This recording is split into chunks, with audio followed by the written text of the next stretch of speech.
So, continuing going into depth on some of what I consider to be the greatest superpowers, this video spotlight, animal morphing.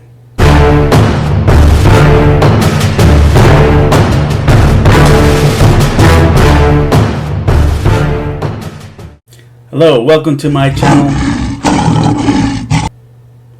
KC, that's me, Carry Chug the Sled, storyteller, here to talk about the wonderful world of storytelling and to open up discussion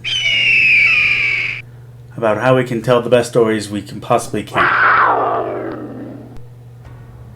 So, got a few of our furry friends, fine feather friends, scaly friends to join us in this talk about animal morphing. Now, most people have a favorite animal, and dare I say that most would jump at the opportunity to experience being that animal for a time. Various choices bring on the means to fly, run at high speeds, swim at high speeds, or to impossibly low depths, or perform massive acts of power beyond the strength of human beings. The power has its roots in mythology and folklore, and while the term used in superhero world is animal morphing, there is a term anthropologists have for this attribute, therianthropy.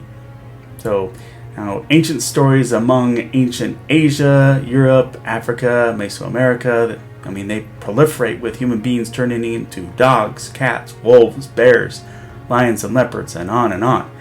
But popular culture embraces the century-old tradition as well of spirit animals. In much the same trope, only instead of morphing into an animal, people just take on the various attributes, whether they be enhanced senses, speed, or strength.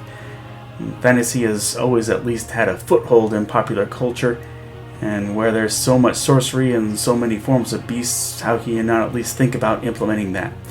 As well, with so many superpowered beings running about. But growing up, I watched such animal morphers as Jaina of the Wonder Twins in the Super Friends, clone of the 80s cartoon Blackstar, Bravestarr in the cartoon space western of that same name, Bravestarr, and Jonathan Chase of the short-lived TV series Manimal.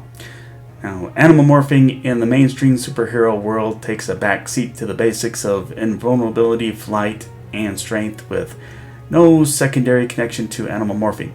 Basically, it has become a novelty because it isn't as pliable to plot as those same basics.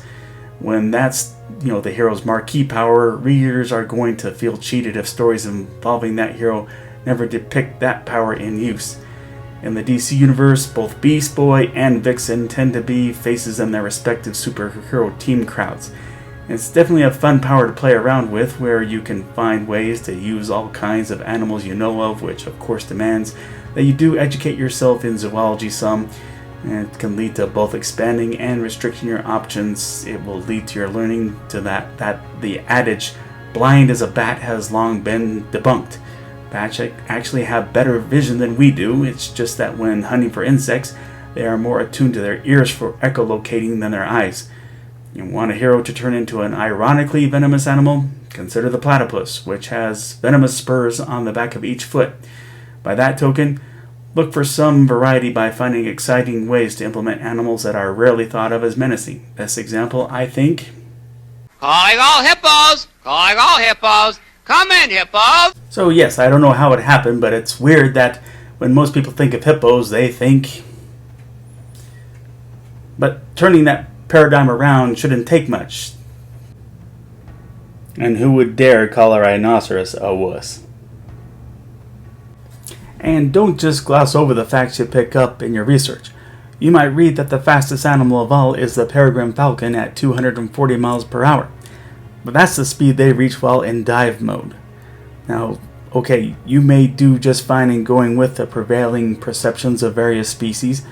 Just know that you'll most likely get tons of backlash over your inaccuracies in this day where opinionated people have easy access to the world stage.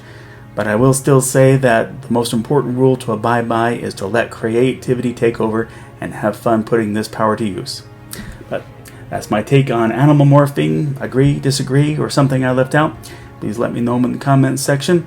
If you like this video, please click like. If you like this channel, please click subscribe or follow me on Instagram.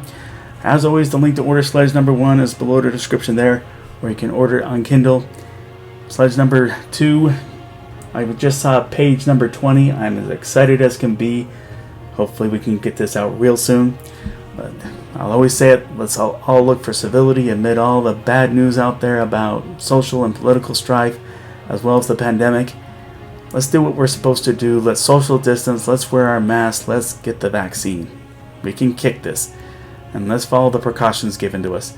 But thanks for watching. Everyone be safe, and God bless.